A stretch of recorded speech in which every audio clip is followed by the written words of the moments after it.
আগের এপিসোডে তো আমরা দেখেছি যে লক্ষ্মী এবং কমলিনীর মায়ের মধ্যে একটু কথা কাটাকাটি হয়। এটা থামাতে যায় প্রাঞ্জল। লক্ষ্মী বলে, আপনার শুধু মনে হয় আমি লড়াই করছি, আপনি তো আপনার বৌদিকে ঢেকে কথা বলবেনই। প্রাঞ্জল বলে, আমি কোথায় বললাম যে আপনি লড়াই করছেন? আমি তো বললাম যে আপনারা দুজনেই লড়াই করছেন। বুঝতেই পারছি না যে শেষ পর্যন্ত আমাদের যাওয়াটা হবে কিনা। কমলিনীর বাবা বলে, আপনি যদি মনেই করে থাকেন যে আপনার বেয়ান একেবারে আপনার বৌমাকে দখল করে নেবে, তাহলে কেন যাচ্ছেন না আপনি আমাদের সাথে? লক্ষ্মী বলে, আমার কি সেই উপায় আছে নাকি? আমার দিদির শরীর খারাপ হয়েছে, সেই কারণেই যেতে পারছি না। বড় ঠাম্মি বলে, এই তুই আমার অজুহাত দিবি না, তুই গেলে যা, আমি একাই থাকতে পারবো। বৌমা অলরেডি রান্না করে দিয়ে গেছে, আমি উঠে ঠিক খেয়ে নেব। দুদিনের তো ব্যাপার, ঠিক পারবো। আর যেই কাজের মেয়েটা আছে, আমি ওকে বলবো রাত্রির বেলা থেকে যেতে, তুই যা। লক্ষ্মী বলে যে, শোনো, আমিও তো বিবেচনাহীন নয় যে তোমার শরীর খারাপ আর তোমাকে ছেড়ে আমি চলে যাব। আমার তো বিবেক আছে, আর তুমি তো আমার দিদি। তোমার যদি কিছু হয়, তোমার ছেলে তো আমাকে কথা শোনাবে। নতুন বলে, বড় মাসি তুমি যাবে? তাহলে চলো না। বড় ঠাম্মি বলে, যেতে তো ইচ্ছে করছে, কিন্তু শরীর যা, একদমই যেতে পারছি না। মাঝ রাস্তায় যদি তোমাদের মুশকিলে ফেলি, এই কথা ভেবে আরই থেমে যাচ্ছি। আজ থাক, পরের বার ঠিক যাব। সবাই মিলে ঘুরতে যাবে বলে মিটিল যদিও বলেছিল আসবে না, তবুও সে এসে হাজির আজকে। সেজেগুজে হাজির মিঠিও। তাই মিঠিকে সবাই প্রশ্ন করে, এই যে তুই যাবি না বলেছিলি, খুব তো এখন সেজেগুজে হাজির। যেখানে আমরা যাচ্ছি সেটা তো তুই যাকে পছন্দ করিস না তার বাড়ি। মিঠি বলে, তার বাড়ি হতে পারে, আমি সেটাকে হোটেল মনে করে থেকে যাব। আমার বাড়ির লোকেরা সবাই যাচ্ছে, আমি কেনই বা যাব না? প্রাঞ্জল বলে, আজকে তোকে এত ভালো লাগছে, তুই আমার পাশে বসে যাবি, তাহলে জার্নিটাকে জার্নিই মনে হবে না। মিটিল বলে, তোমার পাশে কেন বসবে, তুমি তো একটা বুড়ো। বড় ঠাম্মি বলে, ওই যে কৃষাণু যাচ্ছে, ও কৃষাণুর পাশেই বসবে। কৃষাণুর কি আর বয়স্ক মানুষদের নিজের গাড়িতে নিয়ে যেতে ভালো লাগবে? নিজের পাশে একজন রাজকন্যাকে বসিয়ে নিয়ে যাবে, তবেই তো ভালো লাগবে ওর। আজকে দারুণ খাবারের অ্যারেঞ্জমেন্ট করা হয়েছে, পুরো রাজকীয় ব্যাপার। তাছাড়াও কৃষাণু 5 স্টার রেস্টুরেন্ট থেকে স্যান্ডউইচ তুলছে ব্রেকফাস্টের জন্য। তাই বুবলাই দায়িত্ব নিয়েছে লাস্টে মুখশুদ্ধির। আর এই করতে গিয়েই কৃষাণুর হচ্ছে লেট। মিঠি বলে, টাইম সেন্স নেই, কিছু নেই, আর এর সাথে ঘুরতে যাচ্ছ তোমরা। বুবলাই বলে, আজকে গাড়ি স্টার্ট হবে আর খাওয়া দাওয়া শুরু হবে, একেবারে ওই বাড়িতে ঢোকা পর্যন্ত। আর ওখানে যা রিস্কের ব্যাপার শুনলাম, আগেই ঢুকে পড়তে হবে সন্ধে হওয়ার। নতুন বুবলাইকে থামাতে চায়, বলছে এসব কথা ছাড় না, একটা জায়গায় ঘুরতে যাচ্ছি। কিন্তু কমলিনী চেপে ধরে। অনেক জিজ্ঞাসাবাদের পর বুবলাই ফাইনালি মুখ খোলে। জানা যায় যেখানে যাচ্ছে সেখানে নাকি সপ্তাহে 3-4টে ডাকাতি হয়েই থাকে, এবং সেই কারণে সন্ধ্যের আগে বাড়ি ঢুকে যেতে হবে। কমলিনী নতুনকে জিজ্ঞেস করে, এই কথাটা তুমি জানতে, কিন্তু আগে বলনি। এই কথাটা যদি আমরা আগে জানতাম, মেহেরপুর ছাড়া আরও কত জায়গা আছে, সেখানে চলে যেতাম। এর মধ্যেই মিটিল জিজ্ঞেস করে, বাবিল কোথায়? ওর কি নিচে এসে দাঁড়ানোর সময় নেই? কমলিনী মিঠিকে বলে যে, যা তুই গিয়ে ডেকে নিয়ে আয়, আমরা তো শুধুমাত্র কৃষাণুর জন্যই অপেক্ষা করছি, ও এসে পড়লেই রওনা দেব, যা ওকে ডেকে নিয়ে আয়।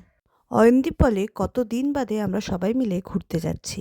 কুর্চি বলে, আমি তো আমার ছেলে বৌমাকেই বলেছিলাম, সব আমার ছেলের জন্য হলো, ওরই নাকি কত কাজ আছে, সেইগুলো না করলে হবে না, তাই তো আসতে পারলো না। অয়নদীপ বলে, নতুন বিয়ে হয়েছে, কতদিন বাদে ঘরটাকে একটু ফাঁকা পাবে, ওরা একটু আনন্দ করবে না? এর যা সেন্স, কি যে বলে! বারবার বলছে ওদেরকে যেতে। ওরা যত একে অ্যাভয়েড করার চেষ্টা করছে, এ কিছুতেই পিছন ছাড়ছে না। আমি লিখে দিতে পারি যে ডাবলু আজকে কিছুতেই অফিসে যাবে না। কুর্চি বলে, আমি এত প্ল্যানিং বুঝি না, ওই বাড়ি তো দেখছি বুড়ো থেকে ছুড়ো সবাই প্ল্যানিং করে। অয়নদীপ এ কথার মানে জিজ্ঞেস করলে কুর্চি বলে, ওই যে তুমি বলে যাও তোমার হার্টে ব্লক, কে বলেছিল তোমাকে আসতে? কি বলেছিল ডাক্তার, প্রেসক্রিপশনে কি লিখেছিল মনে নেই? এরপরে অয়নদীপ সকলের সামনে কুর্চিকে প্রেসক্রিপশনটা পড়তে বলে। কুর্চি তো না না করে, কিন্তু সবারই জোরে প্রেসক্রিপশনটা বার করে কুর্চি। মিটিল এসে প্রেসক্রিপশনটা পড়ে। 1 নম্বর, ভালো করে খাওয়া দাওয়া। 2 নম্বর, প্রতিদিন হাঁটা, ব্র্যাকেটে বউয়ের হাত ধরে হাঁটা। 3 নম্বর, প্রিয়জন যেন নজর ছাড়া না হয়, ব্র্যাকেটে বউ।